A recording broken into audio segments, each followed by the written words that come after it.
Boa tarde. Estamos iniciando a 384ª plenária da Academia Brasileira de Literatura de Córdoba. Vamos compor a mesa com o nosso vice-presidente Marlos de Herval. Por favor, Marlos de Herval. Eu chamo também o presidente do Conselho Consultivo, o acadêmico Dr. William J.G. Pinto. Por favor. Presidente, eu queria hoje ceder minha vaga ao presidente da biblioteca Tobias Barreto de Menezes. Evandro dos Santos. Estou cedendo a minha vaga para ele. Onde está Evandro dos Santos? Evandro dos Santos não está. Eu acho que ele já se anunciou. Já, então eu vou O comparecer. Evandro dos Santos voltou para Rodapenha. Evandro dos Santos, eu estou proporcionar uma palestra de altíssimo nível, mas resolveu Eu vou sentar aqui. voltar para a Vila da Penha. Bom, então vamos chamar o nosso diretor cultural, o pesquisador Reinaldo Santos. Por favor, Reinaldo, venha para a mesa. E a partir deste momento, vamos proceder à execução do hino nacional. Bem, iniciando essa nossa plenária, iniciando também o POM, aqui no Rio de Janeiro do Brasil, aqui no outono do Brasil, nós vamos chamar o nosso vice-presidente Marlos de Herval para que ele nos traga informes sobre a academia e sobre esse ano acadêmico que hoje está sendo iniciado.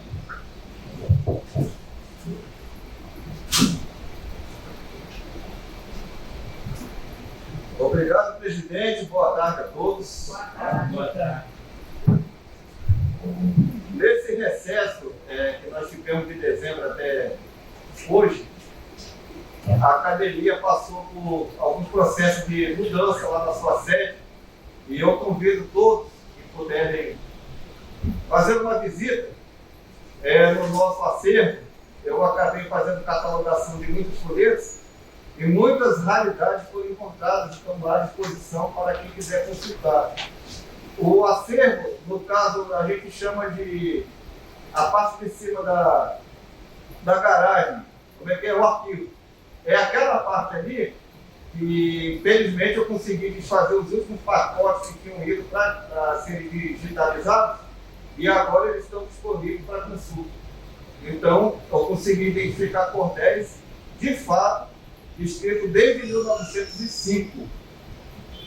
Leandro Ponte Barros, João Martins Ataíde, folhetos de propriedade do José Bernardo Guimarães, estão lá à disposição para consulta, tá? De todos que quiserem, né?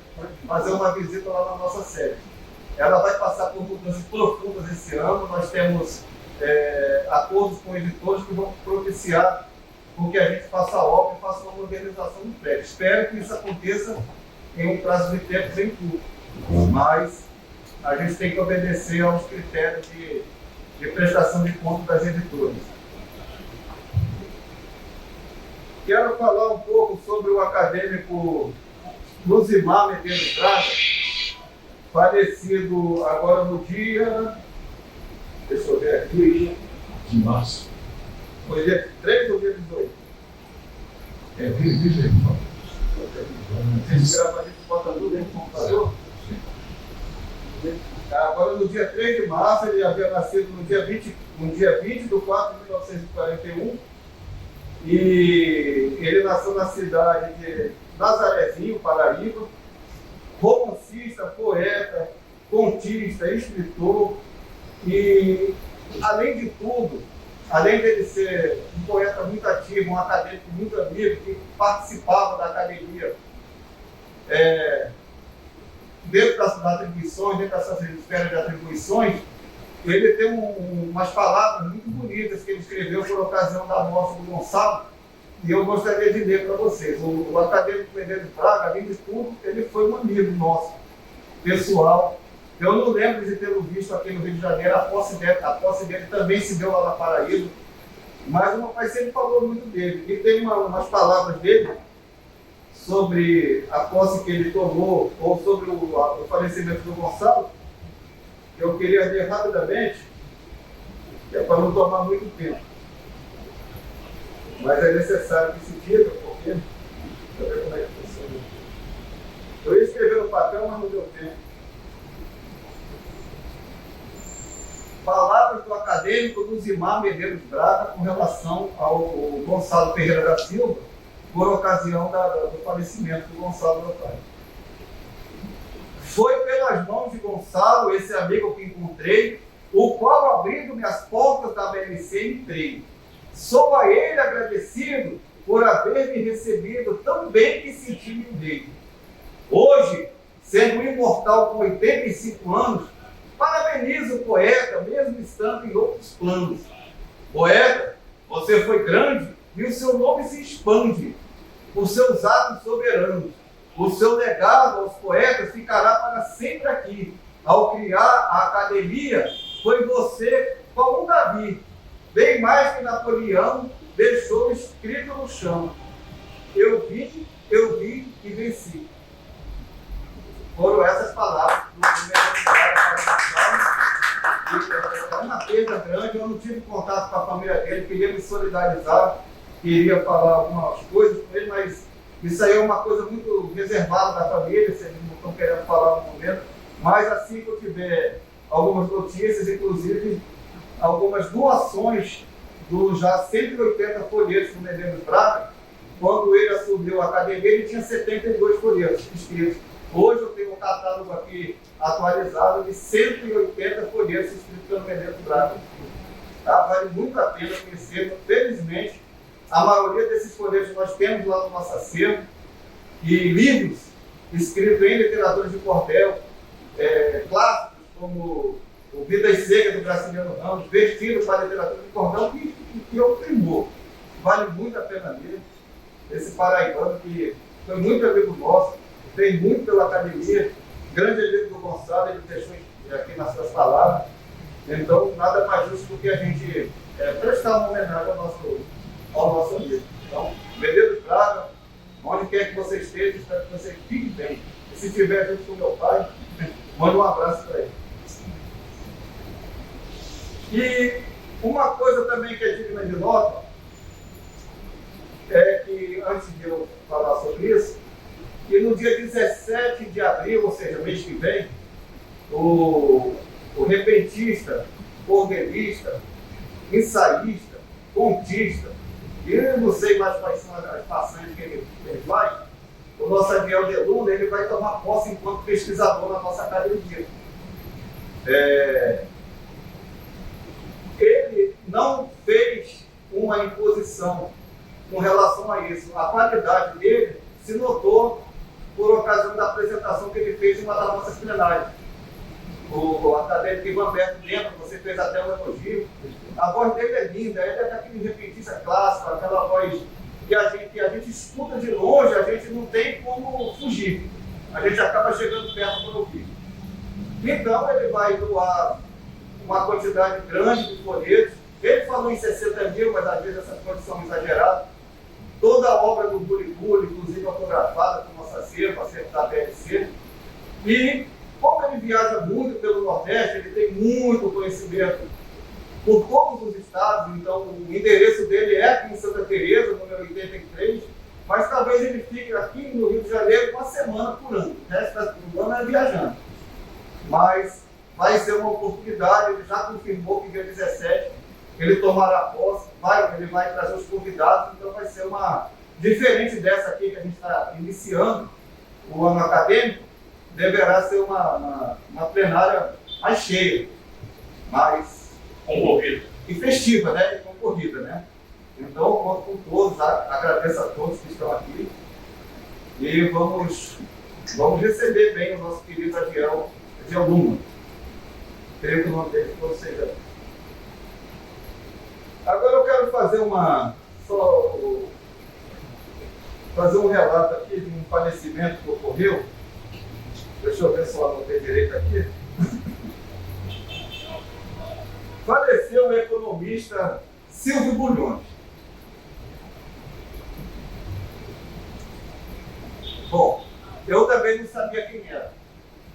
Mas, como eu ando antenado com relação à notícia de herdeiros do cangaço, netos, bisnetos, alguns eventuais filhos que ainda estejam vivos, eu sempre recebo essas notícias, eu faço uma compilação e vou guardando, para depois eu conseguir montar um esquema, não sei, um livro, alguma coisa assim, para tratar desses assuntos, porque o cangaço ele deixou um legado. Mas eu não quero falar disso agora, eu vou falar daqui a pouquinho. Quem foi Silvio Bulhões? Eu anotei aqui na tela. Ele foi filho de Polícia e Dadá. Ele morreu agora, no dia 18, segunda-feira, aos 88 anos. Ele foi, quando completou 3 anos de idade, ele foi entregue pelos pais para ser criado pelo padre José Melo Bulhões. Daí é que veio o sobrenome dele. Para quem não sabe, o nome do Polício que foi o sucessor do Lampião, fez parte do bando do Lampião. Lembrando que o Lampião não formou um bando, ele herdou um bando do senhor Pereira.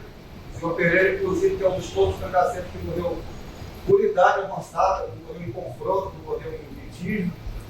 Se chamava Cristino Gomes da Silva Cleto. E a Dadá, companheira do Polício, era Sérgia Ribeiro da Silva. O nosso economista, o Silvio Bulhões, falecido agora, ele nunca negou as origens dele. Também nunca negou que o termo bandido não calhasse bem para o cangaço. Só que ele, pessoalmente, e o político, não gostavam de tratar o cangaço como um movimento de bandidos. Era o cangaço, era uma coisa pura e simples do cangaço. Talvez pela indumentária, o folheto do acadêmico Ivan Berta, A Morte do Cangaço, é esse? A Morte do Cangaço. Ele é um folheto espetacular, elucidativo, que traz informações sociológicas sobre a formação do cangaço, do bando do Lampião e da história do cangaço, desde o seu princípio até o fim, em 1940. O cangaço teve fim em julho de 1940 com a morte do político. O Gonçalo, meu pai, também escreveu um livro que por muito tempo ele foi tido como o livro definitivo sobre o cangaço, que foi Lampião, Capitão do Cangaço. É um livro lindo. É um livro que o preâmbulo ele remonta a uma coisa assim, científica. Parece que não vai tratar de cangaço, mas depois ele começa a tratar do cangaço. Só que se eu pudesse indicar uma obra que eu considero grande demais sobre o cangaço, seria Os Cabras de Lampião, do Manuel Almeida Filho. Porque ele faz um apanhado psicológico de todos os cabras do bando do Lampião. Porque o cangaço ele alcançou um ponto mítico, folclórico, e alguns escritores, até marxistas, como Érico Roberval, no livro Bandido, como Rodrigues de Carvalho, na Sociologia do Cangaço, eles tratam o cangaço como se fosse tipo o Robin Hood dos povos do Nordeste, que pegavam os ricos e davam para os pobres. Talvez não fosse bem assim, mas não é essa a questão aqui. A questão é a ligação que o cangaço tem com a literatura de cordel. Porque grande parte dos cangaceiros, além de tudo, eles eram cordelistas, eles eram repentistas. Podiam não saber escrever, mas eles declamavam, eles cantavam, e isso fazia com que o cangaço, fez com que o cangaço tenha tido, em algum momento, um laço estreito com a literatura de cordel. O Lampião talvez seja o personagem mais falado na literatura de cordel. Lá em casa, na sede, eu tenho, fora esses que eu falei, talvez uns 200 títulos sobre o Lampião. Do José Pacheco da Rocha, chegado do Lampião do Inferno, do Rodolfo Coelho Cavalcante, chegado do Lampião do Céu. Tem um folheto, inclusive, dizendo que o Lampião morreu na China. Isso aí não tem como a gente comprovar. Mas está escrito, Lampião viveu na China. Agora, quem lê é muito difícil acreditar que não tenha acontecido. Existe relatos de histórias paralelas, porque talvez não tenha ocorrido em Egito e tal, mas não tem como comprovar. A história oficial diz que morreu ali. E depois disso o político continuou de 1938 até 1940, declarando que a guerra seria de cabeça, já que as cabeças dos cangaceiros foram expostas para todos eles. Então, com a morte do político, em julho de 1940, findou-se o cangaço. Então eu achei por bem, embora ninguém saiba, nem eu sabia, quem era esse economista, que eu até esqueço o nome toda hora, Silvio Bulhões, morreu com 88 anos e era o único filho que se tem notícia direta do político com a Dadá. Só para terminar, muito vai se dizer sobre o cangaço ainda, muito vai se escrever sobre o cangaço na literatura de cordel. Nunca deixou de acontecer isso. Mas a figura do Lampião, ele permanece no topo. Por exemplo, tem muitos títulos falando sobre o Lampião de maneira figurativa. Né? Porque ele não foi ao inferno, ou se foi a gente não sabe. Mas tem na China, tem no Purgatório, tem o Lampião com o dragão de 3 cabeças, tem vários. Mas fora ele, os outros cabras do bando dele, como Zé Baiano, por exemplo, como Labareda, eles não têm. Eles têm biografia até em cordel e livro, mas eles não têm, por exemplo, a chegada de Labareda na Lua. É um personagem menor, fez parte do Lampião, e é bom a gente deixar isso registrado, que tanto faz o que se pensa, o que foi o movimento cangaço, o que pode ter sido de fato, se foi uma coisa oprimido contra o opressor, se for o Robin Hood do sertão, ou se puramente foram apenas bandidos. Eu não vou tratar disso, eu vou tratar porque existe um laço estreito entre o cangaço e a literatura de cordel. Portanto, toda vez que eu souber de uma notícia fresquinha, ou se eu rebuscar os meus alfarrábios, encontrar alguma coisa mencionando herdeiros do cangaço, não sei se existe esse termo, herdeiro do cangaço, eu vou trazer para todos aqui. Tá? Agradeço a todos, estou para tomar o tempo e estou à disposição. Muito obrigado. Bom, antes de chamarmos o próximo convidado, devo lembrar que dia 31 de março é um dia importante para a academia, porque é a data limite para o pagamento das nossas anuidades. E os acadêmicos que ainda estiverem devendo, por favor, paguem suas anuidades para o funcionamento da nossa casa. E o preço será o mesmo, R$200. Vamos chamar então um pesquisador que vai promover aqui um autêntico espetáculo de música e de poesia. Por favor, vamos receber o Severino Honorato, diretamente da Paraíba. Um cangaço sem cangaço, essa tarde prometeu que eu fizesse alguns versos, seja dele ou seja meu. Mas no Pernambuco foi, é mentira para nós dois, onde o Lampião nasceu. Tendo nascido onde foi um cidadão brasileiro, eu também quero falar da morte de um companheiro, repentista renomado, Paraíba seu estado. É o nosso bom sertanejo. Eu não estou obrigado a fazer verso certinho. Recentemente viaja o nosso Sebastião Marinho, pois que morando em São Paulo nunca pisou no meu calo, mas nunca cantou sozinho.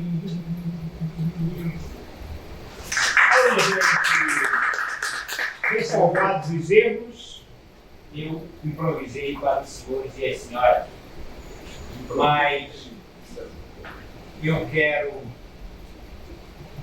agradecer e dizer da importância de estarmos hoje nessa primeira plenária do ano de 2000, do ano de Cristo de 2024.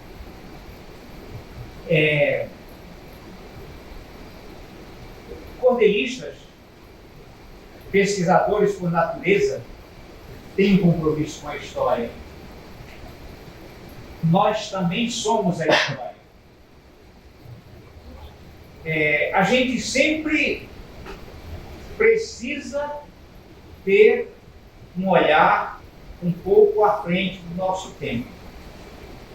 Eu não sei se isso é possível a mim, eu não sei se é possível ao Marlon, eu não sei se é possível ao Almir Guzmão, ao Reinaldo Santos, ao William J.G. Pinto, a nossa querida Ana Lígia, ao nosso querido Zé Salvador, Vanberto Oliveira, José Frank, e os demais presentes e do outro lado da nossa tela. Nós temos um compromisso com a história. Quando o Marlon traz, dentro desse emaranhado de vivências que nós já tivemos, em maior ou menor escala na nossa vida, isso me faz lembrar que é um compromisso do poeta fixar o seu olhar e apontar para a história como um elemento necessário e de importante critério de sobrevivência e aprofundamento da sua vida. Dizendo isso, na profissão de vaqueiro, meu gibão é meu diploma. Eu sou a prova inconteste, meu grito ecoa mais forte para não depender da sorte, filho gentil do Nordeste. Do Cariri ao Agreste, das árvores eu sou a rama, sendo eu do fogo a chama, tive que aprender ligeiro. Na profissão de vaqueiro, meu gibão é meu diploma. Sou na mata o curandeiro do barbatão carlato, preso ao morão amarrado ao tronco do marmeleiro, com meu cachorro trigueiro que só me aumenta a fama. Segue a trilha, não reclama, alimentado, vaqueiro, na profissão de vaqueiro, meu gibão é meu diploma. Cada dia um recomeço desta nobre tradição. Maltratando o coração, o vaqueiro vê tropeço, vendo o fim como endereço que a vida, enfim, não lhe coma. Que cultura não se doma. Seja o sentido primeiro. Na profissão de vaqueiro, meu gibão é meu diploma. Obrigado. Eu trouxe hoje 4 títulos que eu considero estar num fórum adequado.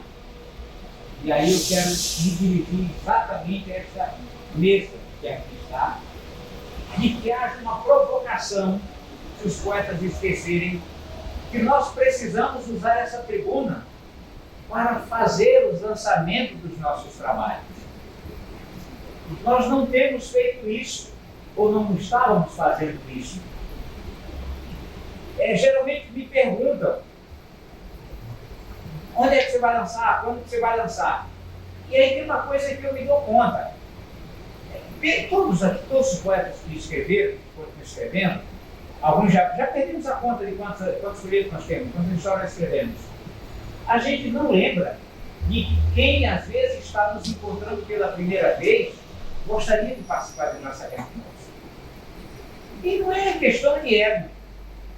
É talvez de uma necessidade que a gente tenha de tornar a literatura de cordel um pouco mais divulgada.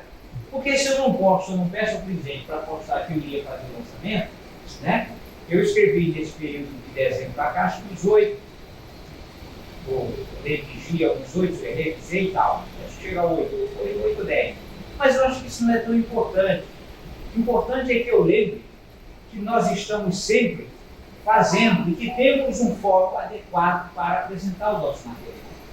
Eu gostaria muito de ter a possibilidade de doar gratuitamente um exemplar para cada um dos colegas que estão aqui, para cada um dos visitantes.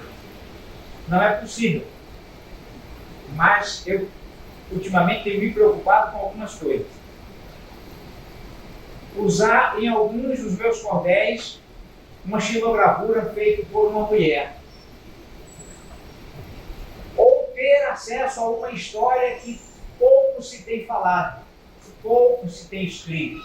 Eu trago aqui um desses trabalhos chamado Sambaquis, a partir dos sambaqueiros, que são os construtores dos montes compostos por sedimentos, restos de ossos humanos, peixes, moluscos, crustáceos, às margens dos rios, das lagoas e dos mares do nosso país e em boa parte do mundo. Mas estamos falando aqui do Brasil.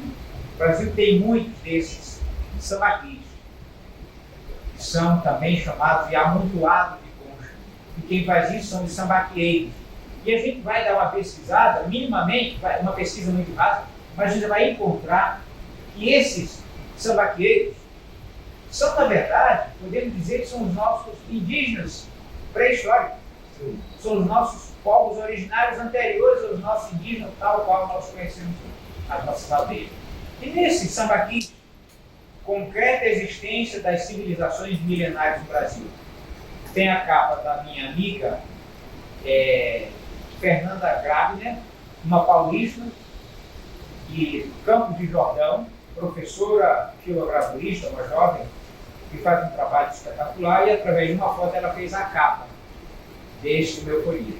Mas eu também não poderia deixar de fora um trabalho como esse, não é porque eu trabalho aqui, eu trabalho aqui tem história, nós estamos na cidade do Rio de Janeiro.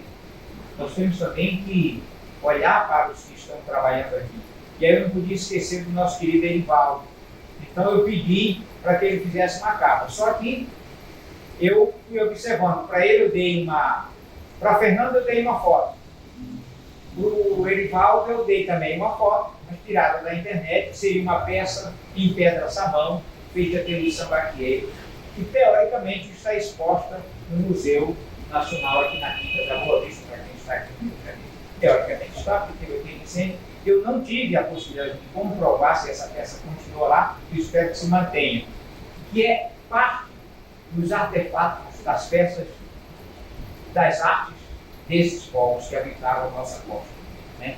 Então, o Erivaldo está na contracapa, é um trabalho com ISBN, que eu tenho escolhido alguns trabalhos que eu considero mais fundamentais, e inscrever no ISBN, que eu recomendo para todos os poetas considerarem importante. Bem, e aí eu também tenho buscado, sempre que possível, falar da presença feminina na nossa cultura, na nossa literatura. Nessa série aqui, que hoje são quatro títulos, tem Núbia Lafayette, a voz de cristal. Né? Núbia Lafayette. O Luísa já disse que cantarolamos lá fora. Eu não cheguei às canções dela, eu tratei de uma outra direção. Possivelmente. É inesquecível esse encontrá-la, não é? Então, tem aqui, eu vou ler uma estrofe, não vou deixar sem ler, tá certo? Quando o presidente ataca, eu estou abusado do tempo, para fazer. Repor a inspiração para a intensa jornada e assim fazer descrição dessa estrela propagada, nosso Denil de Araújo, um artista consagrado. No ano de 37 a 21 de janeiro, nasce Núbia Lafayette, e sobre este chão brasileiro viria fixar seu nome, então vivo para seu meio. Bem, então são 24 estrofes. Ela nasceu na cidade do município de Açu, no Rio Grande do Norte, interior do Rio Grande do Norte, e eu sou realmente apaixonado. Eu cantarolei e ouvi muitas vezes as boates nas mascarilhas da cidade de Guarabira, João Pessoa, ainda na adolescência. O professor Bamberg conhece isso? Ele deve ter cantado muito tempo. Com certeza. Então, e aqui tem um acontecimento recente, que está acontecendo ainda, né? Talvez em menor escala, que foi divulgado há poucos meses, que é o afundamento daquela lagoa Mundaú na cidade de Maceió, não é? Então lá, para o que está sendo feito lá? A extração do salgema. O salgema a gente pode rapidamente pensar em dois produtos que é fabricado ou que faz parte da composição. Tubular de PVC e solda cálcio.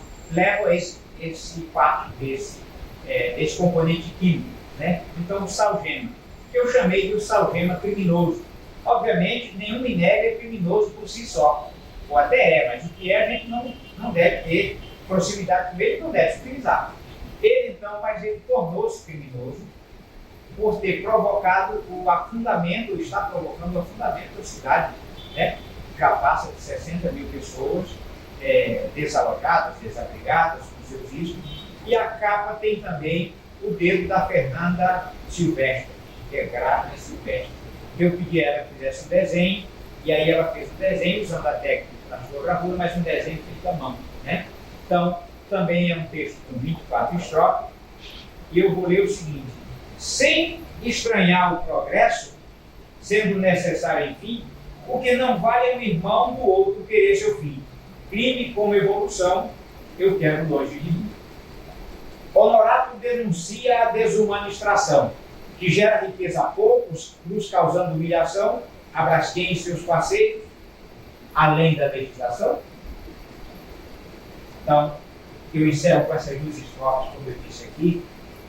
É um trabalho que eu já encontrei pesquisadores possivelmente fazendo citação desse trabalho. Eu descobri que outro autor, alagoano, já escreveu também alguma coisa, mas é um pouco anterior, né? E é mais ou menos parecido com o que a gente chamaria, no outro época, de cordel-reportagem, né? Ela fosse tão frequente, mas, digamos, uma revista mensal teria, um mês depois, noticiado a história da maioria. Eu queria mostrar aqui, eu estou com esse na profissão de vaqueiro, meu gibão de pronto. Quem comprar, quem ler, vai ver que eu estou explicando a obra. Eu também tenho feito isso sempre que posso, sempre que eu acho necessário. Eu estou explicando aqui a minha incompetência em não ter praticado a perfeição da rima entre os versos 6 e 7 com o 10º. Então, quem lê vai entender o que eu estou falando aqui. E aqui eu tenho um em capa preto e branco e outro colorida, que foi no erro de gráfico. Mas tem um com 17 e outro com 16. Então vou ler. A 17ª estrofe foi composta depois de ter sido concluída as 16 estrofes. Quando é em 10ª, a gente conclui o folheto com essa quantidade, né? Não misturar bem. E aí a 17ª diz o seguinte: sempre que Deus permitir matéria em concreta obra, haverá tempo de sobra onde me existam por vir. Não me falte o concluir, organizado e esperto, razões para o fazer certo. Algo que, se dando ao fato, tento incrementar, claro, o meu melhor, sem desejo. Eu não quero deixar fácil o meu trabalho, e por isso eu submeto sempre os meus trabalhos a algumas leituras anteriores. Mas sempre vai ter alguns erros. E aí, tendo alguns erros, que a gente pode corrigir nas próximas viagens, nas próximas edições, eu vou sempre dizer o seguinte: ressalvados os erros, eu escrevi para vocês. Então, na profissão de vaqueiro, meu gibão é meu diploma, é uma homenagem a esse herói brasileiro, a quem eu agradeço a existência da inspiração deste poeta paraibano do município de Bruno, interiorano, filho de pais analfabetos, não letrado, mas que me deram muitas lições na vida. Deus, agradeço o momento, também aos meus companheiros, tendo lugar reservado, ali sei o primeiro. Vou sentar praça na beira, na estrofe de despedida. Vou mostrar meu paradeiro. Abraço, poeta Sérgio Marinho. Abraço, Deus Mata, Braga. Valeu. Muito obrigado, seu Miguel Barato. E vamos agora ter a presença do Zé Salvador, diretamente de São Gonçalo, do Muro, para ocupar a tribuna da Academia Brasileira de Literatura de Cordel. Obrigado, Salvador. Eu quero fazer só um comentário aqui, porque o nosso amigo Honorato acabou de dizer.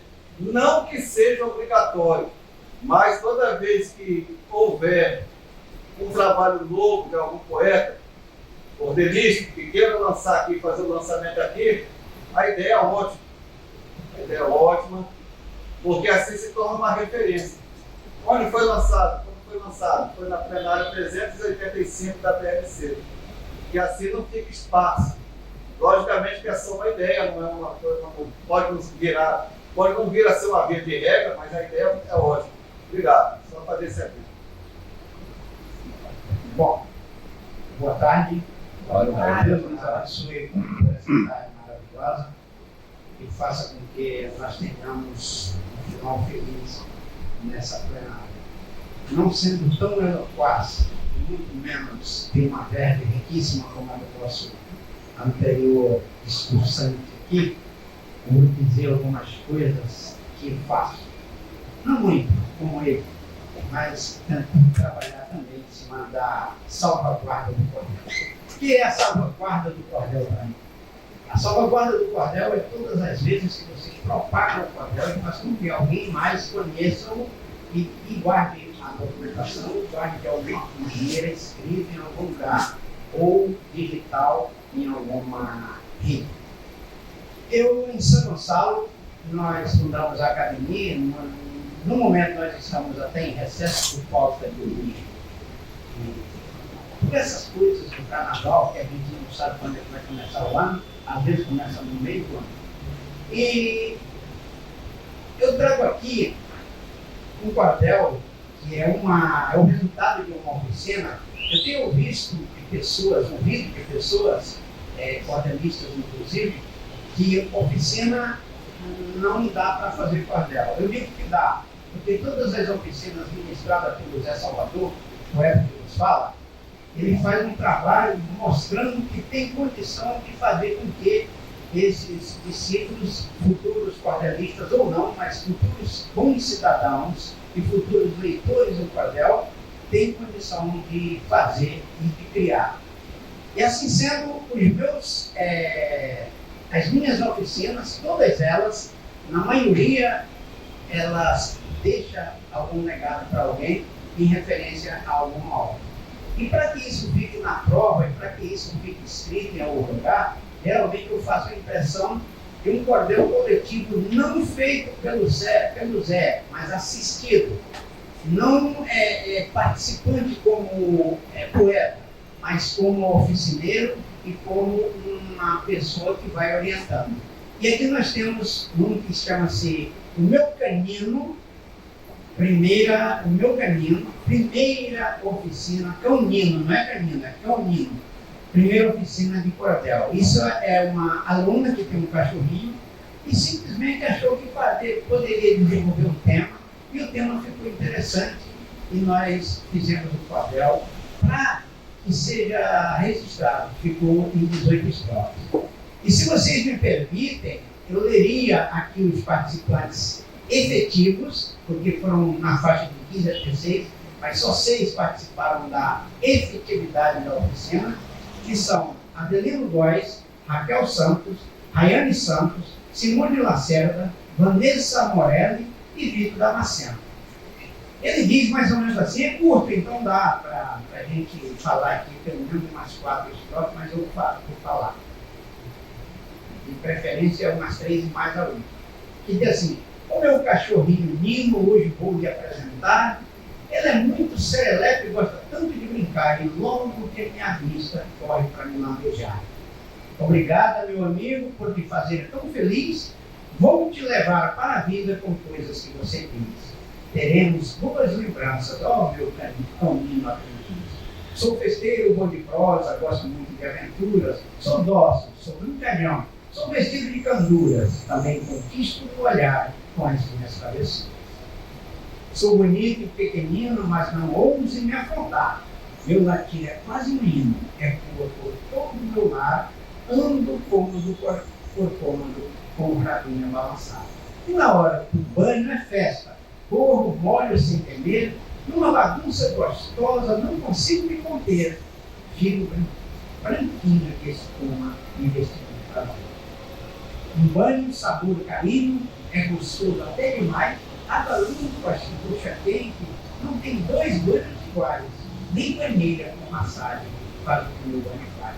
E no final, o Tomzinho fala: Você que leu estes versos, já pensou ter um cãozinho? Que tal tomar a decisão? Encontre já um bichinho, adote e lhe dê um lar, receba dele carinho. Uma certeza que dou, não vai lhe faltar amor, todo gesto de carinho retribuído com fervor encherá seu coração com amor acolhedor. Vanessa me faz carinho e eu faço carinho nela. Ela me beija e lambejo e me faço sentinela. Ela diz que é minha dona, mas eu que sou dono dela. Obrigado. Isso é o resultado e são de alunos, tá? Não é do Zé Salvador, são de alunos, aliás, pessoas que tiveram 12, 16 horas de aula comigo.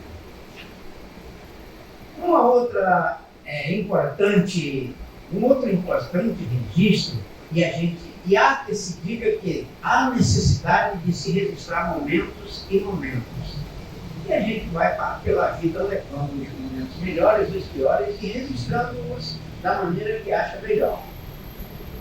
Nós iremos, no dia 23 agora, que é sábado, nós iremos lançar esse cordel, uma noite lá na sede da academia, na Rua 18, na Travessa Rua 18 do Forte, no Mutuá.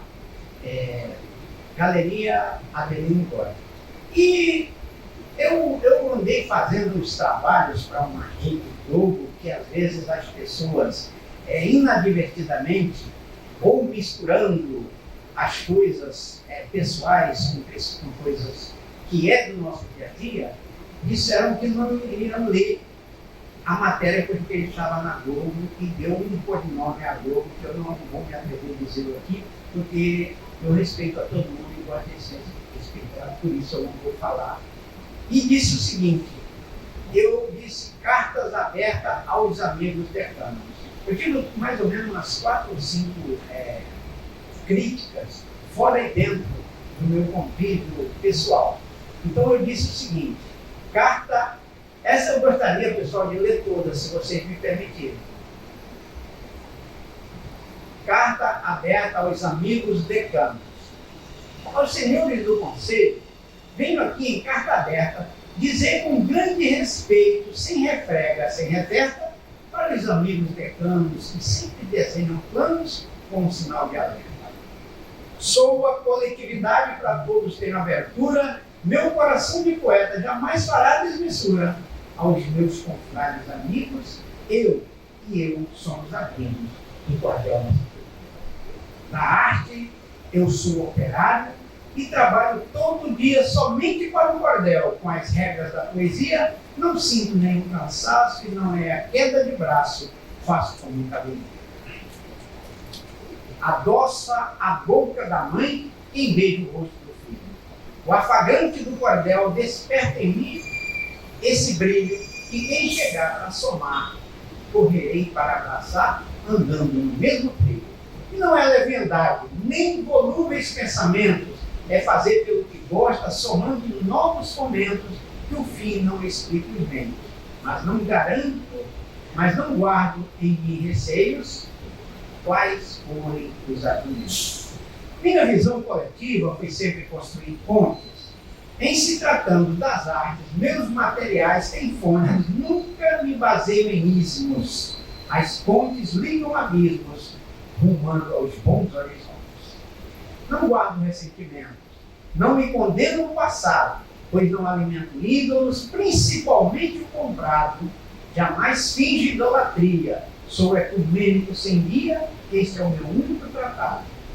Cada um no seu quadrado, o respeito é bom de sobra, lei natural do convívio é fato, a vida nos cobra, funciona como escudo, ninguém pode saber tudo, do começo ao final. Não se pode trazer preso pensamentos em atilhos, nem de novos nem de antigos, com tornozeleira ou grilhos, pois todos temos defeitos, isto cerceia os direitos, são para conflitos gatilhos. Cultivo uma plataforma, a da boa vizinhança. A minha sabência é pouca, mas tenho a grande esperança de que nossa vida útil será uma coroa sul, como espírito e laço de câncer. Jamais digo não para quem me faz um convite honesto, abro o peito, meu aprisco, apresento o manifesto e digo que estamos prontos, eu não barganho descontos com meu trabalho modesto. Desempenho o meu papel, do meu jeito voluntário, e tudo que enganar este voto proletário faz é para empreender e para desenvolver projetos prioritários.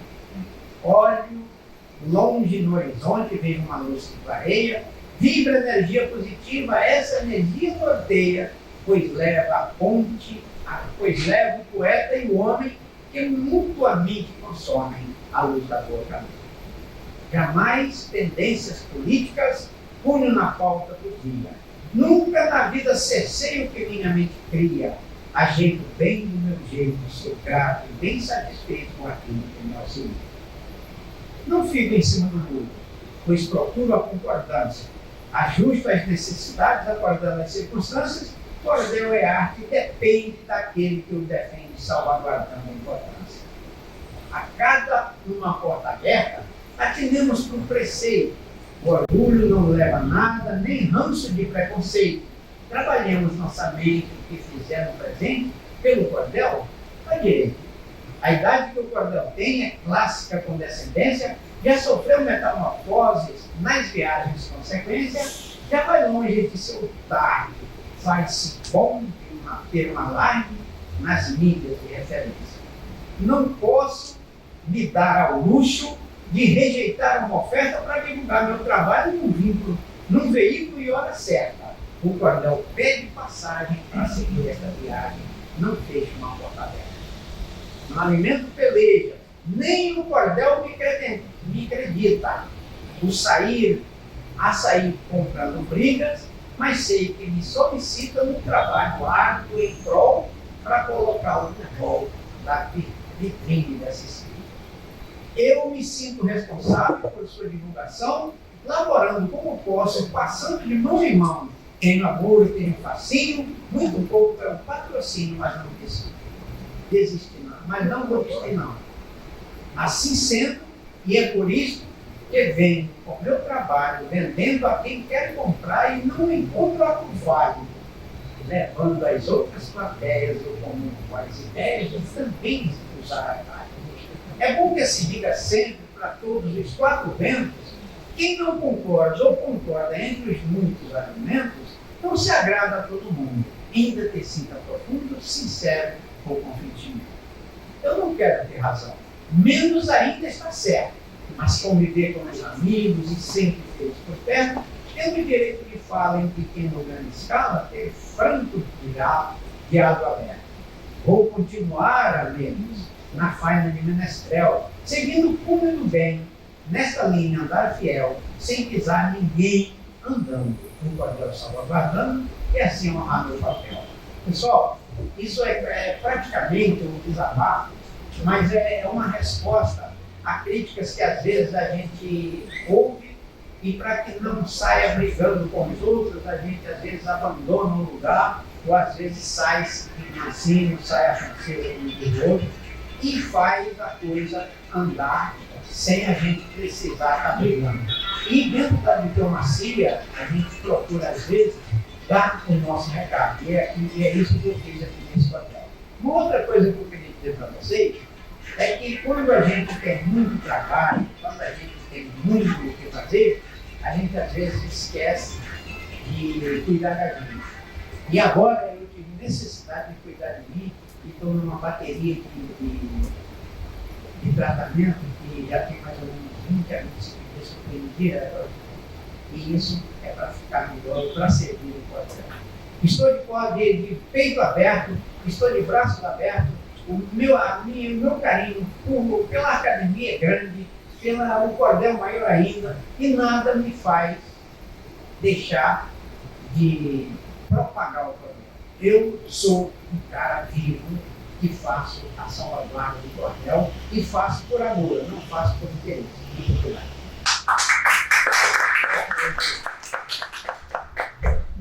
Vou receber agora nosso editor cultural, o pesquisador Reinaldo Santos. Bom,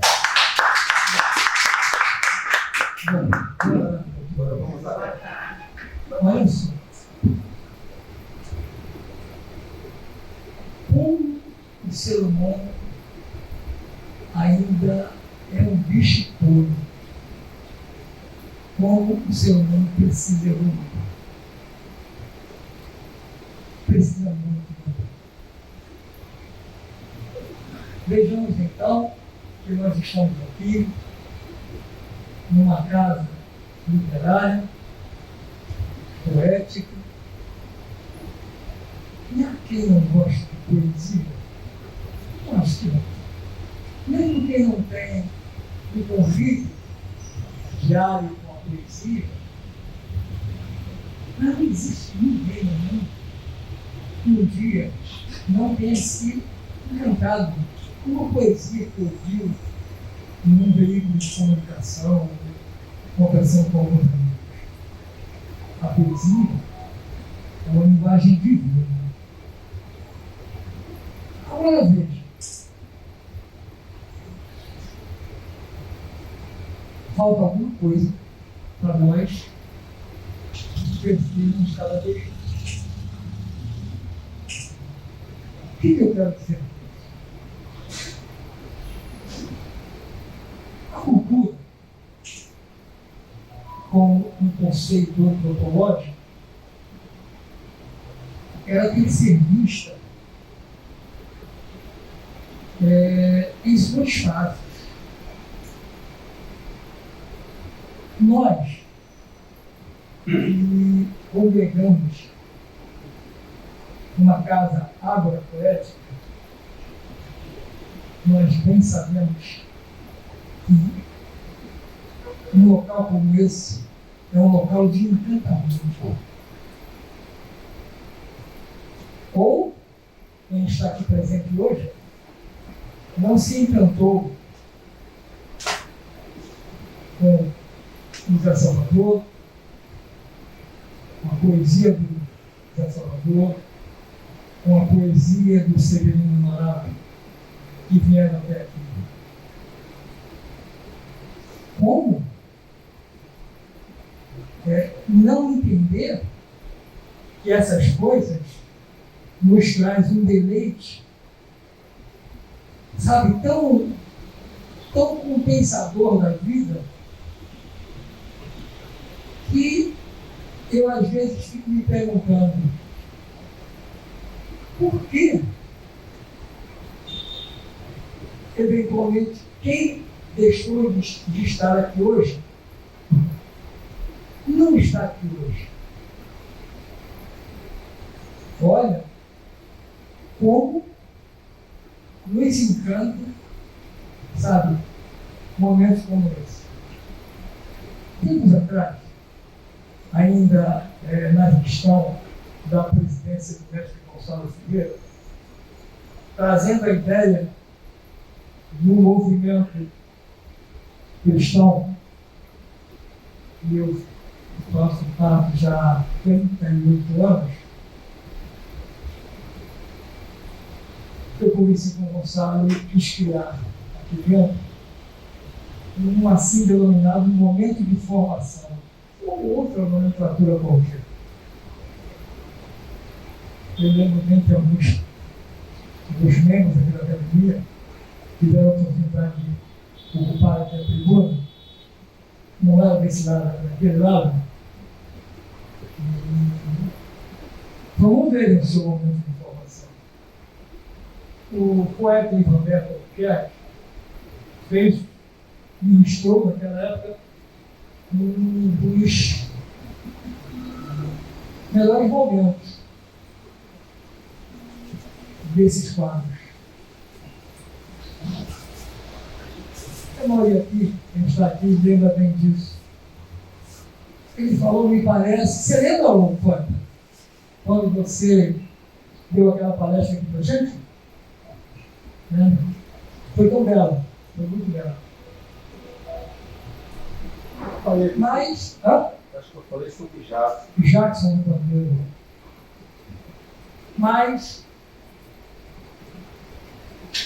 veio a pandemia, veio outros fatores e deixamos de lado isso. Mas por que eu queria ressuscitar isso? Porque vocês vejam, a importância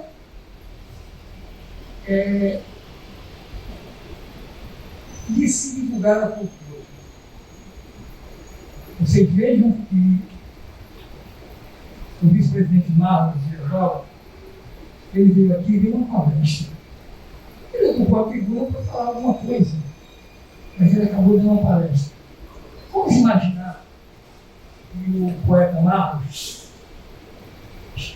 tivesse ocupado essa palestra, essa tribuna aqui hoje, para efetivamente ministrar uma palestra. Se a fala dele livre,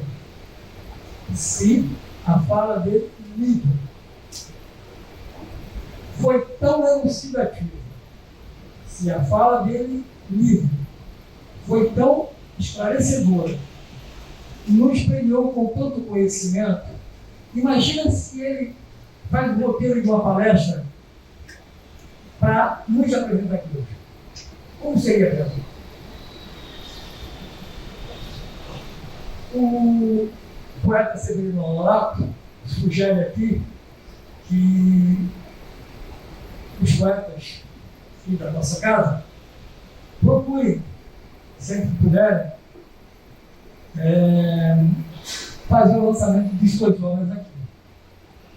Olha como ele trouxe conhecimento para nós. Olha como ele dissertou sobre os temas que dissertou, não apenas no enfoque poético, mas no enfoque histórico. E aí eu pergunto, o que falta para que não adotemos esse procedimento?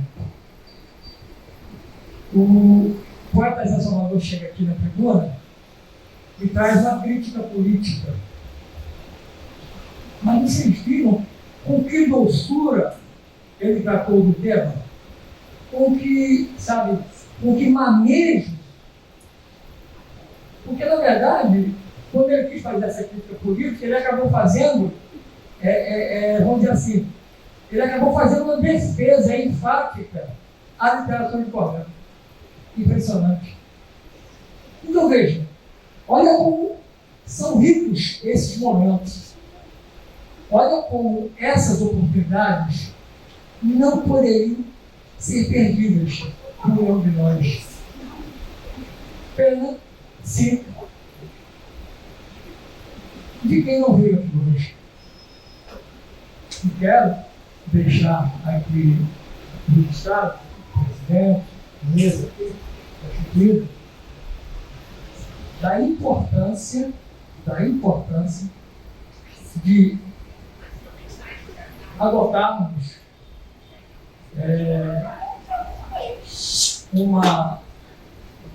uma sistemática de haver aqui palestras sobre temas diversos. Aqui ao lado, na Academia Carioca de Letras, na semana passada, eu estava ali assistindo 2 palestras por ocasião da abertura do seu ano acadêmico. Agora, em março, ainda vai haver mais 2 palestras. Casa cheia. Então, só que, guardadas as devidas proporções, aquela ali é uma casa, essencialmente, a Academia Carioca Literária, nós somos uma casa essencialmente literária e poética. O nosso atrativo é maior. O nosso apelo é maior. Então eu queria comprovar a mesa, a diretoria da qual faço parte, já querendo deixar o meu empenho, que a casa, a DVC, procure trazer palestras de membros dela e de não membros, se possível, mas que tragam, porque a gente não pode deixar de o que o vice-presidente Barros, dando exemplo, podia desenvolver, nos trazendo conhecimento sobre o cordel, sobre a história do cordel, e que tão bem fez apenas com uma fala livre. Repito, imagine se o Marlos se coloca aqui, efetivamente, com o tempo para administrar uma palestra. Então, quando o Zé Salvador vem aqui e fala dos seus lançamentos, você vê que ele faz uma crítica social. Isso é cultura, isso é disseminação de conhecimento. Quando o poeta Severino Honorato vem aqui e fala do lançamento do seu folheto, ele entra num contexto histórico e fala da importância da história. Então, é preciso que nós, a diretoria, e todos nós, membros, passemos a acolher essas sugestões que foi dada aqui pelo Severino Honorato, tá? De que nós temos que incentivar todos os poetas a fazerem seus lançamentos oficialmente aqui. Isso não impede que faça fora, mas que essa casa dê espaço para isso, porque nos traz encantamento e inclusive, e que quem queira dar uma palestra aqui para trazer grandeza de conhecimento, riqueza de conhecimento, sabedoria, possa assim fazer. Então nós precisamos acender essa luz nesta casa, na ALC, para que nós, cada um de nós, oficialmente falando, vamos imaginar que o poeta Severino Honorato receba desta casa, da ALC, a autorização para fazer oficialmente o lançamento. Ele vai convidar pessoas, não apenas dessa casa, mas de fora, como nós vamos ter uma plenária com muita gente.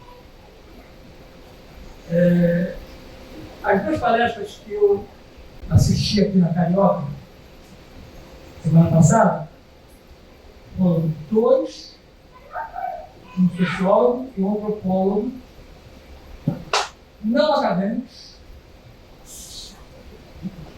mas que se propuseram a trazer para relatar conhecimento e cultura. Semana que vem serão dois acadêmicos. Então, nós temos que acreditar que essas propostas que foram feitas aqui, e essa que eu estou fazendo e reafirmando, vou falar novamente, quem estava aqui do início viu a gama, a grandeza de informações sobre a genealogia do cordel que o vice-presidente Marlos nos trouxe. É pouco isso? Não, não é pouco. Mas vamos imaginar, vamos transcender e vamos imaginar se ele está aqui efetivamente dando uma palestra. Então eu gostaria que cada um de nós, se nos organizássemos, seja da diretoria, seja poeta, acadêmico, pesquisadores, para começarem a dar vida a esses momentos. Por quê? Porque todos os meses, até dezembro, a menos que aconteça alguma contingência, eu estaria aqui. Como eu estive aqui desde que nesta casa inteira. Mas nós nunca nos banhamos no mesmo rio. Nunca foi igual. Foi sempre diferente e sempre foi encantador. E hoje, eu vou falar uma coisa, baseado na fala livre, eu repito que foi fala livre porque eu queria uma palestra. E eu vou querer uma palestra do vice-presidente Marlos. E nas falas dos dois poetas que aqui hoje se apresentaram, Zé Salvador e Severino Honorário. Eu agradeço a Deus por ter me oportunizado de estar aqui hoje. Obrigado. Obrigado, Filósofo. Muito obrigado. O acadêmico Ivanberto Albuquerque, ele compareceu na tribuna, por gentileza.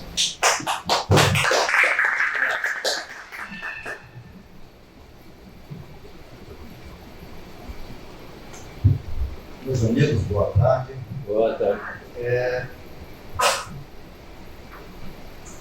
Como disse o nosso poeta Zé Salvador, espero que nós possamos, este ano de 2024, realmente ter uma palestra, ter plenárias bastante positivas, bastante interessantes, e realmente hoje está bastante vazio, porque eu sinceramente eu nem me lembrava que a plenária ela realmente já começa no mês de março. Então eu só estou aqui porque o nosso amigo Aragão ligou dizendo que ele não poderia vir por causa de um problema lá da Fiada, e está esperando lá a equipe da Avagia, e realmente não pôde vir, mas deu um abraço para todos. Agora vamos aos temas de hoje que eu escutei. Primeiro, a nossa saudade desse grande poeta que foi o Medeiros Braga. Medeiros Braga, ele tem uma semelhança muito distante da referência do Medeiros Braga, e um grande portuguesista, um cara que produz muito. A única semelhança que eu tenho com ele é que ele é muito apegado aos temas críticos, né? Da questão crítica. Ela escreveu muito sobre revolução, sobre essas revoltas, essas coisas todas. É um tema que eu também estudo bastante, e mais muita saudade. Eu fiz com o Medeiros Braga, acho que foi uns 3 anos atrás, na feira do artesanato aqui em João Pessoa. E o que a gente viu, meus amigos? Os grandes pilares do cordel em Lindóia. Foi primeiro o nosso saudoso, grande poeta paraibano, Mano Monteiro, né? E foi assim uma situação até meio inexplicável. O nosso presidente Gonçalo Ferreira. Logicamente nós temos muita gente boa por aí, mas esses que eu diria assim, os herdeiros dos, vamos dizer assim, Francisco da Chaga Batista, Leandro Gomes de Barro, os grandes herdeiros, infelizmente, estão indo. Mas cabe a nós trabalhar dentro desta seara para que a nossa cultura possa continuar em frente. Com relação ao lançamento de cordel, o nosso poeta Severino falou, eu entendo, Severino, o seguinte. Primeiro, se é um lançamento, eu acho que todo cordelista desta casa tem a obrigação de fazer o lançamento aqui na academia. E como disse o nosso amigo Grimaldo, se você fosse fazer um lançamento, convidar pessoas para conhecer a nossa casa. Eu acho isso muito importante. Mas eu entendo o lançamento também, Severino, como, por exemplo, que você está falando a respeito do pessoal do IFAM, da Casa Vila Rosa e tal, para que a gente possa, o quê? Esse é o lançamento, você poder mostrar seus trabalhos na apresentação. Não só um lançamento, um cordel que você escreveu há 10 anos atrás, você pode lançar ele, apresentar ele. Eu penso assim, para que, para onde você for, onde tiver esse espaço para que a gente possa mostrar o nosso trabalho, mostrar não só o lançamento, mas mostrar o nosso trabalho de um modo geral. Outra coisa importante que você reclamou é a questão do espaço. Isso realmente é muito complicado para muitos artistas que fazem a cultura do povo, não faz a cultura descartável, a cultura do consumo que está aí pela mídia, que faz cultura de raiz. Isso é muito difícil. E realmente um baluarte nesse sentido é você, o nosso amigo Zé Salvador, né? Uma questão importante que vocês fazem é levar o cordel para a escola, porque não é fazer um aluno ser cordelista, se por acaso ele tiver esse desejo, parabéns, senão mais fazer que ele seja pelo menos um conhecedor, um divulgador, né, da nossa cultura. Isso é que é importante, porque isso, meus amigos, está acontecendo no Nordeste com os cantadores repentistas, né? Esses grandes artistas da poesia improvisada, há novos cantadores de grande valor. Eu conheci agora uns 12 de uma só vez, no festival que teve lá no teatro em João Pessoa. Muito bem, mas é preciso ter público, entendeu? E para ter público, o que tem que fazer? O governo da Paraíba, ele todo mês promove uma cantoria, seja na capital ou aonde um prefeito desejar que esses poetas lá se apresentassem. A Secretaria de Cultura da Paraíba paga aos cantadores. Então isso já é para não deixar a cultura morrer. Mas também estão levando os cantadores para as universidades, para as escolas, para que o aluno, né, porque o aluno lá de Guarapira, de Murumbu, da sua terra, ele está tão atenado com essa cultura de consumo, como o que tiver aqui no Rio de Janeiro, é a mesma coisa. Então é preciso que essa coisa de levar o cordel e a cantoria para a escola, isso é muito importante. Eu acho que isso é um trabalho significativo. Bom, essa é a questão do lançamento. Agora, o nosso vice-presidente Marco falou sobre o Silvio Bulhões. O Silvio Bulhões, que é o filho do polícia, do cangaceiro polícia, um dos chefes de banco, mas o subgrupo de Lampião, ele só teve subgrupo depois que ele se juntou com o Lampião. Ele era subgrupo de Lampião, mas Lampião dividia, né, seus grupos. Muito bem. E o Silvio é um camarada muito conhecido, viu, para os pesquisadores do cangaço. Inclusive, se você entrar no YouTube e colocar Silvio Bulhões, você vai ver ele dando palestra, falando sobre o pai dele, a história do pai dele. E o pai dele cometeu uma das maiores atrocidades, porque outra coisa que eu quero deixar bem claro aqui é a seguinte forma: existem muitos boatos sobre o Lampião. Muita gente se mete, porque sabe que vende muito, falar do Lampião vende muito.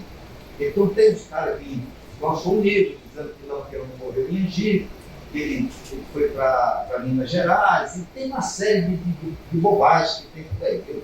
Me disse, desculpa a sinceridade, bobagem. Lampião certamente morreu em Angico, entendeu? Lá com os seus mais 11 companheiros dele de novo. Gerou a Maria Bonita, a esposa dele. Muito bem. Então, o que acontece? Existem muita conversa fiada sobre isso.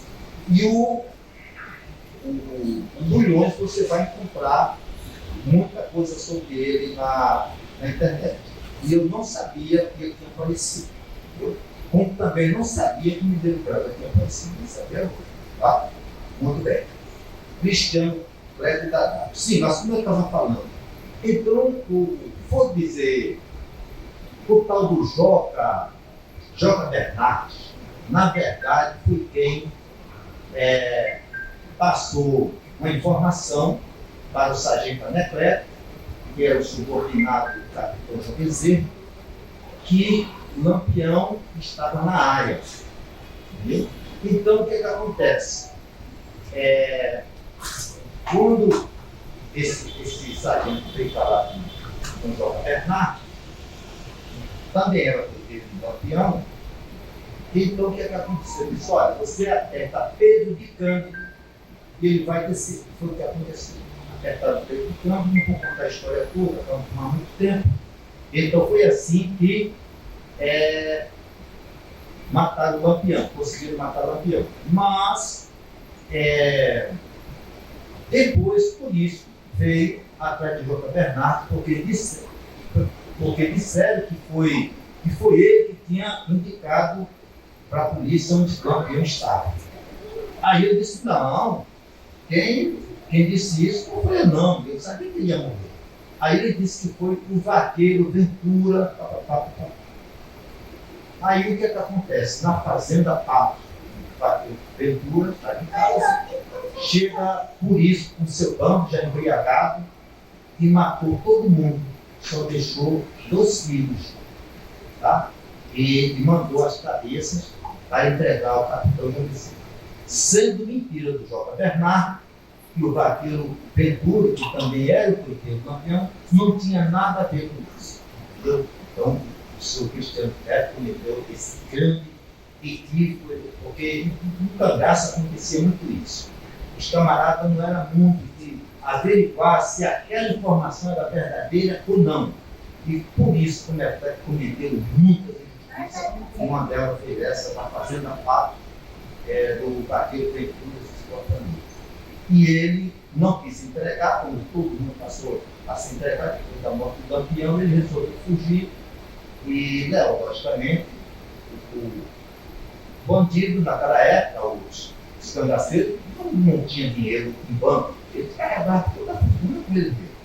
Então eles fugiram, já estavam na Bahia, em determinado lugar que agora eu não me lembro, quando o grande matador de cangaceiro, Zé Rufino, soube e saiu do rastro e conseguiu alcançar ele. Ele já vinha tirado a máscara, ele estava com os braços todo, como é que chama? Cheio de bala, né? E quem ainda andou dando tiro contra a volante foi Dadá, a esposa dele, que a única cangaceira que usava arma e sabia tirar era Dadá, a mulher dele. As outras eram só de fantasia. Bom, essa é a história do Purisco, pai do rapaz Silvio Bulhões, que foi um homem de bem por toda a vida. O que é que eu quero dizer mais? Sim, com relação, meu amigo, eu acho que o Lampião hoje, ele é o segundo personagem mais biografado do mundo. Não, o mais não, o segundo. Tem um outro agora que eu não estou lembrado quem é o nome da fera. Aí você conhece, depois eu posso até dizer. Agora, existem bons livros de grandes pesquisadores do cangaço.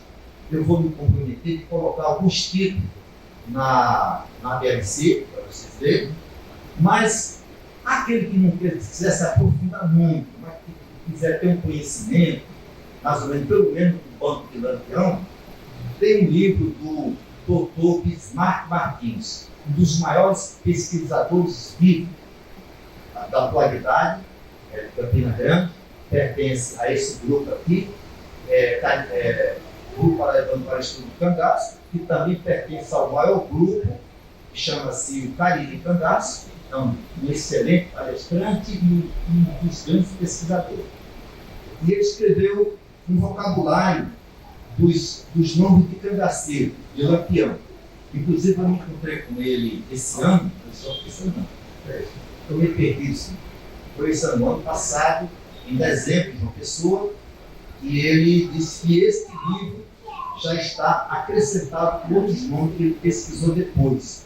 Então, é importante esse vocabulário, porque ele vai falar do nome de cada cangaceiro, de onde ele a idade, de onde ele nasceu, quando ele morreu, qual foi a batalha que ele morreu. Então, nesse vocabulário, você vai fazendo assim uma visão muito boa sobre o que foi o cangaceirismo, principalmente Lampione.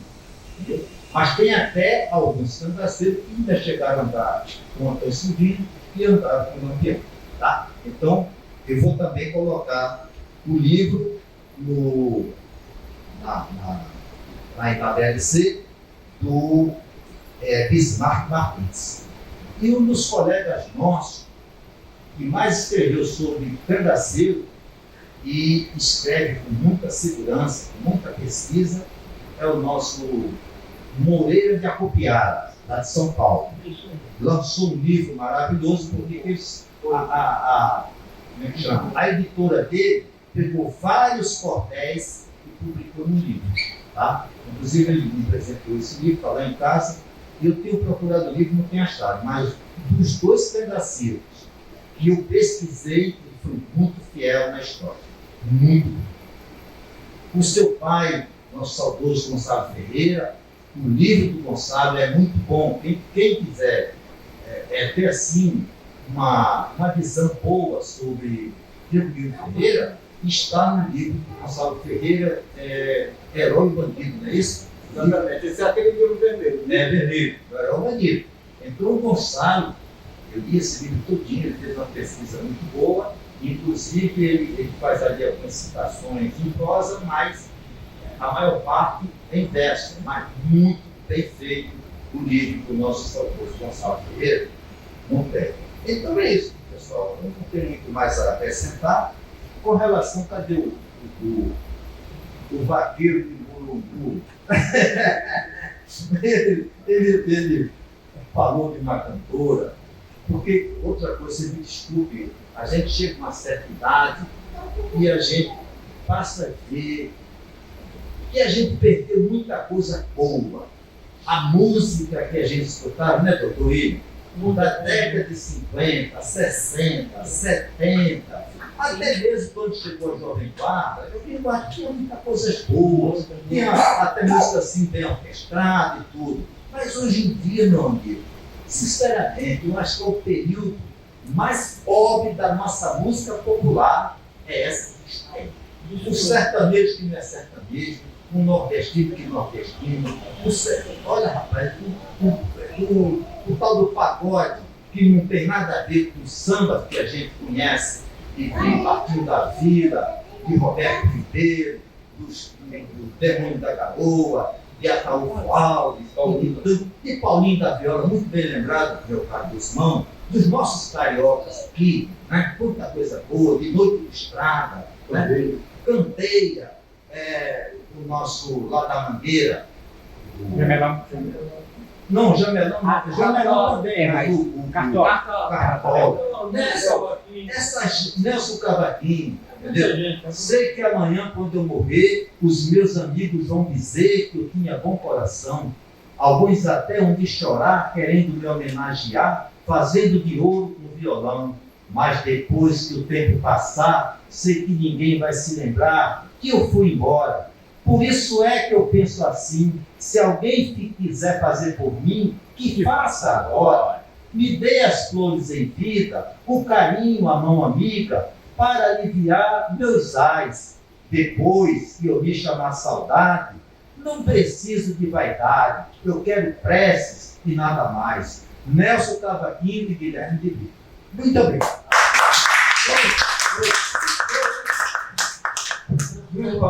Agora vamos receber uma notícia de São Gonçalo que canta, dança e representa. Venha representar, cantar aí, canta, dança e representa, não sei. Ligerena Carvalho.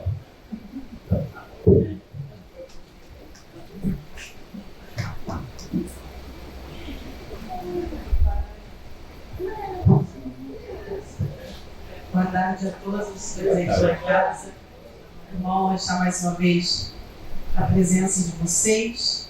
Sempre que não me encontro presente, saibam que estou em minhas atividades culturais, como produtora que sou, né? E ano passado, graças a Deus, no Sarau, que eu sou curadora há 5 anos, fui agraciada com 2 projetos culturais.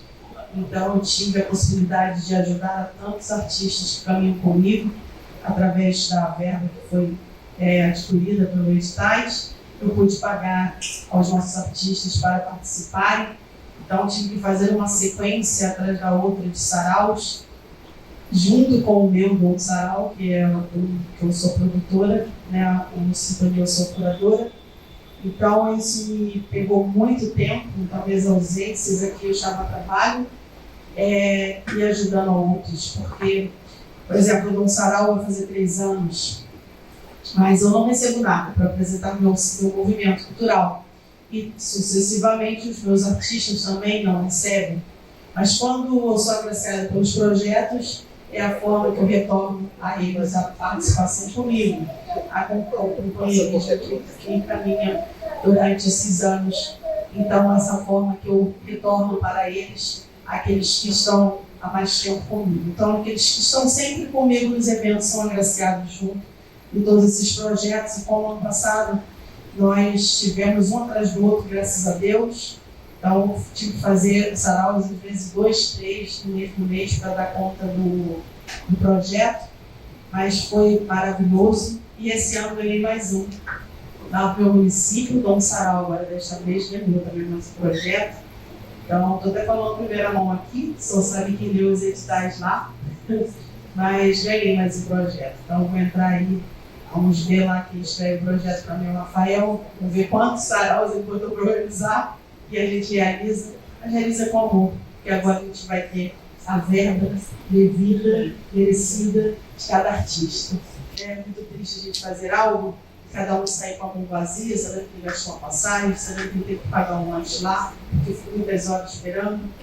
Então, quando eu consigo, conseguir esses projetos, eu venho e retribuo a cada um deles. Queria muito mais, mas quando me vem partido sempre em igualdade e como eles merecem. E trazendo aqui para a plenária, muito me acrescento estar aqui com vocês e aprender tantas histórias, e saber, de tantos movimentos culturais. Minha avó é pernambucana, eu acho que tem um pezinho lá em Lampião, em sua descendência, mas como nunca tive a oportunidade de estudar minha árvore genealógica, mas a família dos Ferreiras, acredito que vem de lá,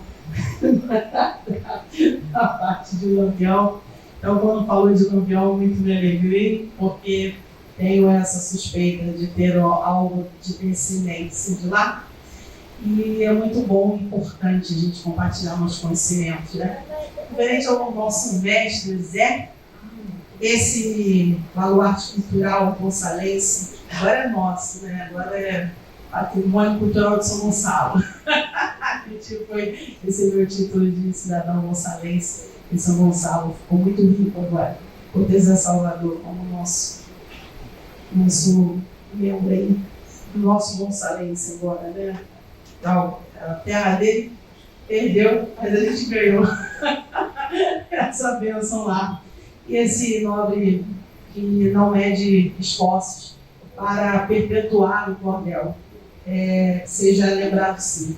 Eu fico muito feliz quando eu vejo o reconhecimento do trabalho desse grande cordelista de Salvador, que é o que está muito próximo a mim, e é aquilo que eu posso falar com propriedade. Ele faz oficina de cordel, não cobra nada, muitas das vezes vai para as escolas, também fica na luta pelos projetos para perpetuar o cordel, e quando eu vejo ele nas redes, eu ainda acho pouco. Eu acho que deveria ter todas as semanas Zé Salvador falando do cordel para o mundo, mostrando que existe sim cordelistas no nosso estado, no nosso país, competentes e com obras a serem louvadas e perpetuadas. Zé, meus parabéns pela sua luta, pelo seu empenho, pela sua bravura de não desistir e insistir em ensinar o cordel. E quando se fala em ensinar cordel, as pessoas falam a seguinte frase: é muito difícil. Então, esse muito difícil cria logo automaticamente aquele bloqueio e a pessoa não se aproxima. Mas ele, como um grande desbravador, ele vai como água mole, pedra dura, e vai quebrando esse slogan. É muito difícil e vai mostrando que é possível. Quando tive contato com esse cordel feito nessa última oficina, eu fiz que gracinha, que coisa linda, uma coisa que a gente pode trabalhar nas escolas, falando sobre o pet, sobre os animais, incentivo, adoção, tantas coisas ali. Que grandeza que tem aquele cordel, uma oficina de algumas semanas. Então, parabéns pela sua luta, pelo seu empenho em levar o que você acredita. Você ama, vive e respira cordel. Isso eu vejo você. Ele que transita, por todas as áreas literárias com lauréis, como diz, com muito laurel, ele decide dedicar tudo ao cordel e com muito louvor. Parabéns. A honra, a gente, na vida tão precisa mostrar uma atitude de honra. Eu posso falar de quem eu tenho propriedade com ele, com a minha mais perto. Como eu gosto sempre de deixar um pouquinho aqui do nosso saudoso, né, nosso querido Gonçalo Ferreira, vou ler um trechinho aqui do seu cordel, que está nessa antologia, nossa última antologia publicada, vou ler só um trechinho, em memória, com muito respeito e carinho, em memória de sua ausência e da falta que nos faz. Deus é um Senhor zeloso na sua sabedoria. Não partilha com ninguém a sua soberania. Com a fé que tenho nele, é ele o meu único guia. Oração não se consiste no fraseado verbal, deve vir das profundezas do coração fraternal. Sem precisar de palavras, mas com concentração mental. A prece silenciosa ao nosso Pai dirigida no fundo do coração da mais pura fé nascida, por impossível que seja, é certamente atendida. Daqui a séculos os homens possivelmente dirão: grande o supremo arquiteto da nossa libertação. Não viveu em carne e osso, pois não o compreenderão. Até o século XVIII, a Índia era um dos países cujas pessoas viviam extremamente felizes. O paraíso terrestre, desconhecedor de crise. Vou parar até aqui para o meu lugar. Nós temos alguns acadêmicos ali. É uma honra sempre louvar o nosso Salvador Jesus. Eu quero pensar um pouquinho. Eu desejo demais.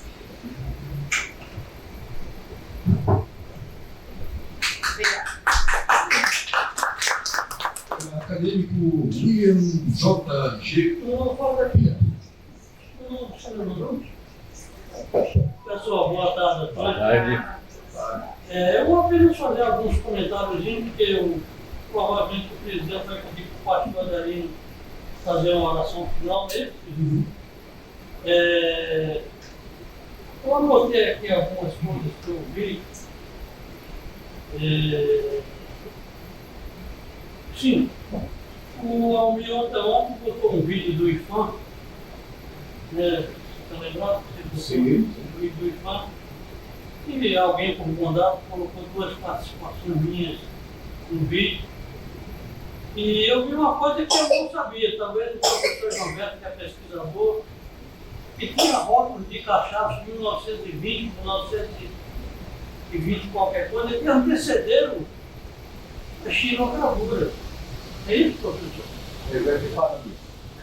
Eu não sabia desse fato. Você vendo, sempre é bom você descobrir coisas novas, né?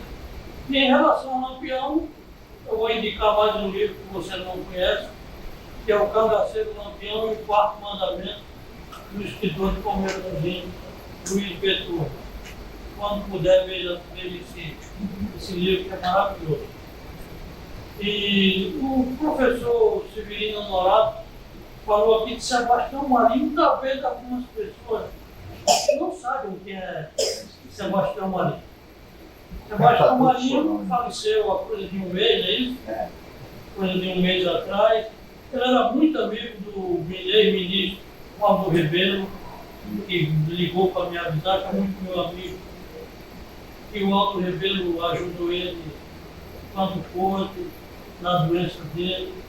Que descansa em paz o cantador Sebastião Marinho. Eu tive com ele há 9 meses, 10 meses atrás, eu estive na Alcântara, em São Paulo, passamos uma noite maravilhosa. Eu, o Aldo, Moreira da Calquiara, e foi muito bom.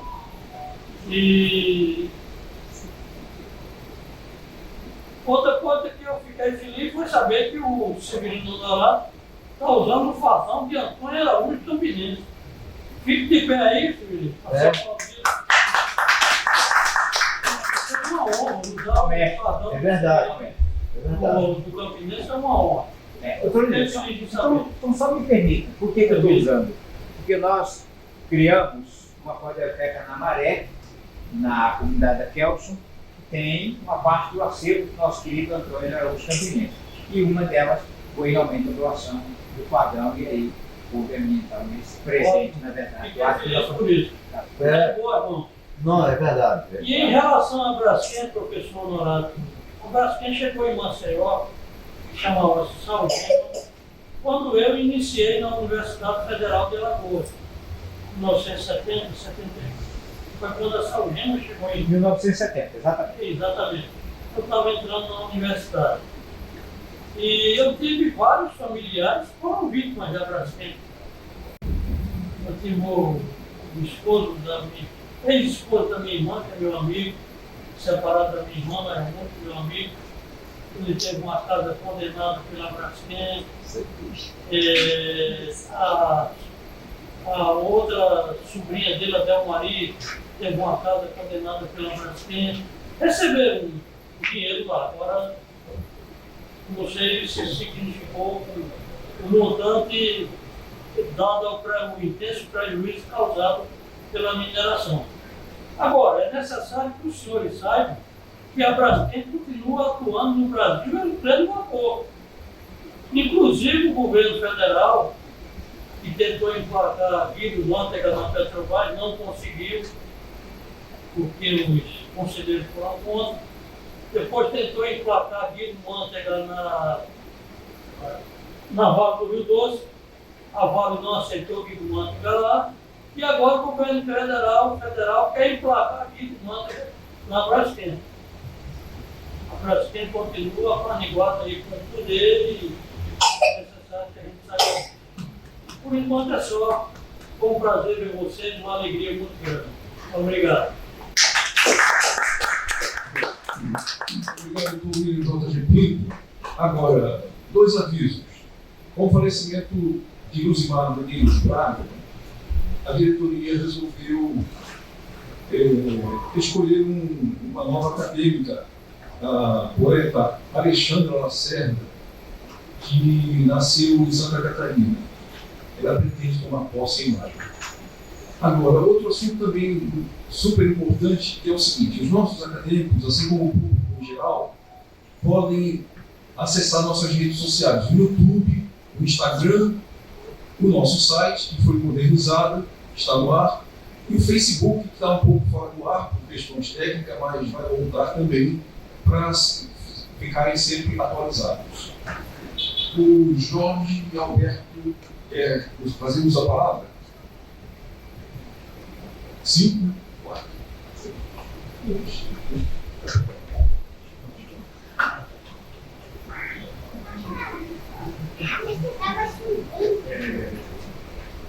Gostaria, em primeiro lugar, de dar boa noite a todos os presentes, falar da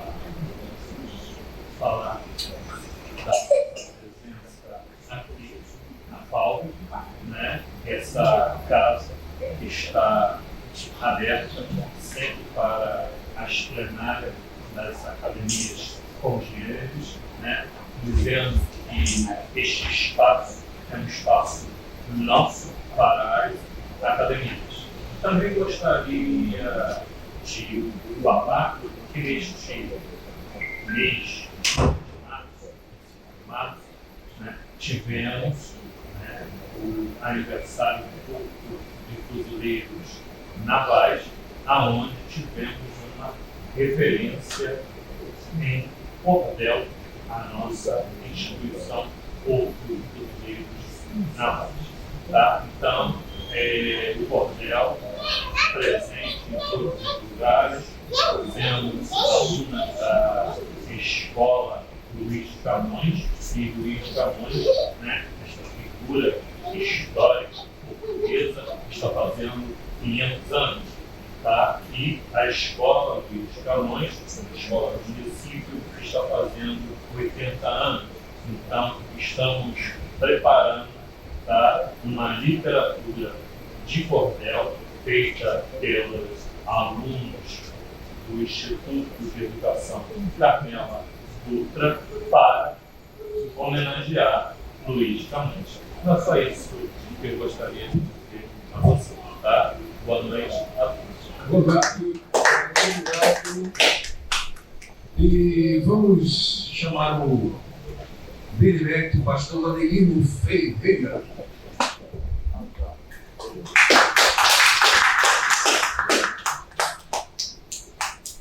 Tarde,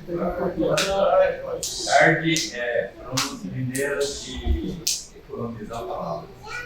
Tarde, dia e noite. Aí eles perguntam, mas é boa ou ruim tarde? Não sei como você. É um prazer estar aqui de volta, não é? E a minha parte é rápida. Nós estamos chegando perto daquele que eu considero o maior de todos os eventos da humanidade, não é?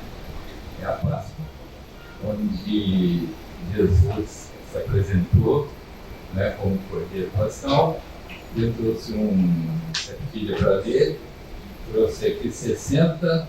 Eu sempre tenho esperança de chegando aqui, vou montar um monte de gente e ficarei triste de faltar entregar. Então, como não tem tanto um monte de gente, eu vou dar 3 para cada um, tá? Aqui tem cerca de 20, né? E vocês distribuem. Falando de cordel, lá em Lavra tem uma moça, senhora, agora de 76 anos, que ela é professora do Gama. Eu, Almir, quando foi lá para inaugurar a Biblioteca Gama, ela é Wanda Amancio Bezerra. E, segundo ela, o tio dela é que matou o avião. Alguém quer vingar o avião, Lavras, Minas Gerais, Instituto Gama. Eu quero ler, então, o cordel que eu pus aqui. E eu tenho o hábito de fazer aquilo que a gente chama de oração do Espírito. O apóstolo Paulo ensinou o seguinte: em qualquer lugar que você esteja, aqui, jogando futebol, dando mergulho na praia, em qualquer canto, a oração do Espírito deu tudo. Sem precisa fazer em um cantinho. Então eu orei por Salvador, quando disse que está indo nos médicos, que Deus usa esses médicos, e em cada coisa que fui cada, eu também orei no Espírito, e com certeza, bater, eu sempre oro pelo cordel. O cordel é assim: não foi o coelhinho que morreu na cruz. Por quê? A maioria vai comemorar com ovinhos que não existem. Então não foi um puro coelho que morreu na rua de cruz para salvar um pecador que nunca andou na luz. Foi um homem sem pecado que por Deus foi enviado. O seu nome é Jesus. Morreu numa sexta-feira, pendurado num madeiro, perto de 2 homens maus, num monte de um terreiro. Triste foi esse cenário, denominado Calvário, Jesus feito prisioneiro. Já domingo de manhã, um milagre aconteceu. Jesus Cristo ressurgiu, pois a morte ele venceu. Este fato é histórico, nada tendo de alegórico, para muitos apareceu. Páscoa é comemorada por quem tem no coração o Jesus ressuscitado, que lhe dá outra visão. Ser pessoa amorosa, com vida vitoriosa, rumo ao seu galardão. Deus abençoe a todos, em nome de Jesus.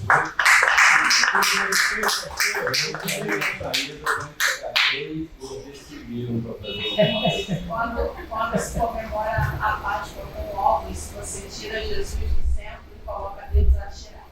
Ela que está sobre esses ovos, essa coisa aí. Mas eu aceito o ovo. Principalmente se o chocolate for bom. José Franco, quer falar? Não. Bom, então estamos encerrando. Posso dar uma palavrinha? Sim, Zé. Venha comparecer. Ela fica escondida, a gente nem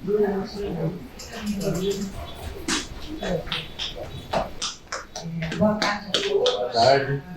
Inicialmente, eu quero dar boas-vindas a todos vocês, né? Em nome, como secretária aqui da casa, em nome do Tiago Menezes, né, que não pôde estar aqui hoje, mas eu quero dizer aos senhores que eu estarei à disposição a hora que vocês precisarem. E quero dar uma notícia para vocês. Eu frequento aqui essa casa há exatamente 55 anos. Completei 75 anos e estou indo agora, em 2014, eu descobri que minha avó nasceu em 1897, na cidade de Sapé, filha de uma escrava que foi alforriada e que vivia num engenho. E eu, desde criança, eu ficava buscando quem era o nome daquele homem que estava na minha certidão de nascimento dos meus 7 irmãos. Agora, em 2014, eu estive na França, descobri uma parenta que era filha da irmã da minha avó, que vive lá há mais de 50 anos, e ela me contou a verdadeira história da minha vida. Eu comecei a levantar desde 2014. Nesse dia 10, agora estou indo lá para João Pessoa, né? Veio contato com o governo, veio contando história, juntei toda a história numa biografia da minha vida e mais um documentário, trazendo o lado negro, né, da minha família, que eu queria saber a origem, de onde veio, porque meu avô, o bisavô, fundou a primeira capela da cidade, e o avô, a primeira igreja na Senhora da Conceição, na cidade de Sapé. E eu levantei toda essa história, agora aos quase 70 anos, e agora nesse dia 10 eu estou indo lá para João Pessoa, para fotografar esse engenho, onde meus parentes todos foram escravos ali, e do lado daqui da minha avó, da minha mãe, é da tribo, que era a tribo Araribóia, lá do indígena. Então eu estou fazendo esse documentário, juntando esses dois lados, e vocês falam que eu não queria deixar de falar, né? Vocês falando na Paraíba, falando no Nordeste, falando nessas coisas, eu acho que, pelo menos eu, né? Eu quero buscar minhas origens, da onde eu vim. A gente veio de algum lugar, né? De Pedro, né? Então eu quero saber em que navio, em que cidade meus antepassados vieram. E eu vou trazer essa resposta agora, vinda de lá, né? O governo vai perceber. Então eu acho que é uma coisa muito gratificante. Hoje eu tenho uma tia de 97 anos, muito se vai completando isso, melhor do que eu, que era irmã do meu pai. Eu sempre disse que a minha avó do lado indígena, ela morreu de 103 anos. Meu pai morreu depois dos 90. Toda a minha família passa dos 90 anos, né? Então é uma família longeva. E hoje, quero deixar para vocês, eu estou como presidente da Associação Diplomados lá na BR, né, que é a nossa sede desde 1963, quando o projeto mudou. Aí agora, na semana passada, o Coronel Léo, professor da Abramil, ele me colocou como diretora-geral para organizar o Salão de Artes no Costa Macadâmia. E alguma coisa que vocês precisarem, a editora é aqui na sala, né? Eu ganhei o alvará da Prefeitura do Rio, fiz 35 anos. Eu até convido uma hora vocês a darem um chá, café, aqui nessa roda. É o número 180, aqui da roda lá, tá? Então, o que vocês precisarem, já falei com um amigo ali, que eu estou no projeto com crianças, estou vice-presidente de uma escola de samba. Então, tem muita coisa a ver que a gente pode juntar, que tudo tem a ver com o cordel, com a literatura, com a cultura, não é? Sim. É isso que eu queria deixar aqui para vocês, tá? Muito obrigado, A governante lá da Paraíba, o bisavô, o Silva do avô, o nome do meu avô lá, se vocês pesquisarem assim, isso são coisas assim.